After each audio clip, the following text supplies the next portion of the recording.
Cal Newport, Deep Work. Strategies for achieving success in a world filled with distractions. Let's be honest, throughout these videos, how many notifications, emails, and text messages do you anticipate receiving? There's a good chance that you'll receive quite a few. The question is, how will this impact your comprehension of these videos? Most likely, your focus will diminish, and you might end up missing some important details.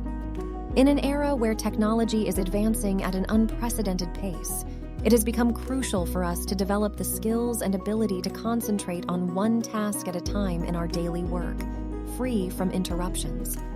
This is where the concept of deep work comes into play. But what does deep work mean, and how can we attain it? To begin with, it is advisable to disable your notifications, and then you will discover the answers. Number 1. Multitasking and distractions pose significant obstacles to productivity. Many individuals believe that juggling numerous tasks simultaneously is the most effective way to utilize their time, but this belief is entirely misguided. The reason is that multitasking does not lead to increased productivity.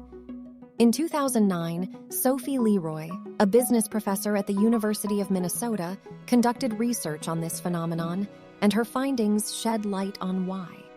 Leroy's research demonstrated that when we switch from task A to task B, our attention remains partially engaged with the first activity, resulting in only half-hearted focus on the second task, which ultimately hampers our performance. She conducted experiments involving two groups. Group A worked on word puzzles until interrupted and asked to transition to reading resumes and making hypothetical hiring decisions, while Group B was allowed to complete their puzzles before moving on to the resumes. Between the two tasks, Leroy administered a brief test to measure how many keywords from the puzzles remained in the participants' minds. The outcome? Group A was significantly more fixated on the puzzles and consequently less attentive to the crucial task of making the right hiring decisions. The bottom line is that multitasking is detrimental to productivity. Likewise, maintaining constant electronic connectivity is also unhelpful. For instance, although it may seem harmless to keep social media and email tabs open in your web browser, the mere presence of notifications popping up on your screen is enough to disrupt your focus, even if you don't immediately address them. To illustrate, a 2012 study conducted by the consulting firm McKinsey revealed that the average worker spends over 60% of their work week using online communication tools and surfing the internet, with only 30% dedicated to reading and responding to emails. Despite this data, workers often perceive themselves as working more than ever. This perception stems from the fact that completing small tasks and shuffling information around gives us a sense of busyness and accomplishment, even though it actually prevents us from achieving true focus. Number 2. Various strategies exist for accomplishing deep work, all of which require intention. Now that you're aware of some of the obstacles that hinder deep work, how can you overcome them? While there is no one-size-fits-all approach, here are a few strategies that you may find beneficial.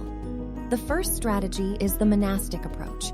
This involves eliminating all sources of distraction and isolating yourself, similar to a monk. The second strategy is known as the bimodal approach, where you set aside a clearly defined extended period of time for focused work and leave the rest of your time free for other activities. The third strategy is the rhythmic approach. Here, the idea is to establish a habit of engaging in deep work for designated blocks of time, such as 90 minutes, and utilizing a calendar to track your progress. Lastly, there's the journalistic strategy, which entails utilizing any unexpected free time in your daily routine for deep work. Regardless of the technique you choose, it's crucial to recognize that these approaches are deliberate and systematic. In fact, that's precisely the distinction between being in the zone and engaging in deep work. Getting into the zone often happens by chance, often after hours of procrastination. On the other hand, deep work is intentional and desired, which is why it's important to have rituals that prepare your mind for it. One such ritual could involve defining your workspace. This can be as simple as putting up a "Do Not Disturb" sign on your office door or going to a library or coffee shop, particularly if you work in an open office environment. Consider the example of J.K. Rowling, who, while completing her final Harry Potter book, stayed at a 5-star hotel to escape the distractions of her busy home environment and create an environment conducive to deep work. Another ritual involves setting boundaries, such as disconnecting the internet or turning off your phone. Lastly, it's crucial to make your deep work sustainable. This means taking care of your body's needs, whether through light exercise, nourishing food, or a caffeine boost. Providing your body with what it requires is essential for maintaining the mental energy necessary to sustain deep work. Without it, you will struggle to stay focused. Number 3, sharpen your focus and adopt a mindful approach to technology usage. In today's modern world, our brains have become accustomed to seeking out distractions. Everywhere we look, people are engrossed in their screens, engaging in gaming, messaging, or endlessly scrolling through their social media feeds. The challenge lies in the fact that our brains are wired to easily succumb to distractions. Evolutionarily speaking, these distractions could represent potential risks or opportunities, making it difficult for us to maintain deep focus on a single task. However, there's no need to worry, as productive meditation can rewire your brain and enhance your ability to concentrate. Here's how it operates. Take advantage of moments that would typically be unproductive, such as walking your dog, taking a shower, or commuting to work, and utilize them to contemplate a problem you need to address without allowing your mind to wander. To begin, ask yourself questions that help identify various aspects related to solving the specific problem. Once you have pinpointed a specific objective, pose action-oriented questions to yourself, such as, what steps do I need to take to accomplish my goal? Consider this process as a rigorous workout routine for your brain designed to enhance your focus and concentration. It's also crucial to be mindful of your intentions when using social media and the internet. For example, if you use Facebook to stay connected with friends, make a conscious effort to use it primarily for communication purposes, and also strive to spend more quality time with them in person whenever possible. Alternatively, if you find it challenging to strike a balance, consider going cold turkey by quitting social media for a duration of 30 days. Afterward, reflect on your experience by asking yourself the following questions. Did my life significantly improve during the past month without social media? Did anyone notice or care about my absence? If your response to both questions is negative, it might be beneficial to permanently relinquish social media. However, if your answers are affirmative, it may be reasonable to reintegrate it into your life thoughtfully. Number 4, effective scheduling of both work and leisure time is crucial for restoring energy. After a long day at work or running errands, many of us simply desire to unwind and do nothing. Paradoxically, this often leads to a lack of fixed time slots for completing necessary tasks. However, we often find ourselves trapped in a repetitive routine each night, watching TV, scrolling through our phones, or staring at our computers. Consequently, when it's time to go to bed, we feel even more fatigued than when we arrived home, leaving us depleted of energy for the following day. So, how can we avoid this situation? By implementing a comprehensive schedule, you can allocate dedicated time for every activity, fostering mindfulness in how you utilize your time. At the beginning of each workday, create a schedule divided into blocks of at least 30 minutes. This schedule should include both work-related and personal tasks, such as relaxation time, meals, or email catch-up.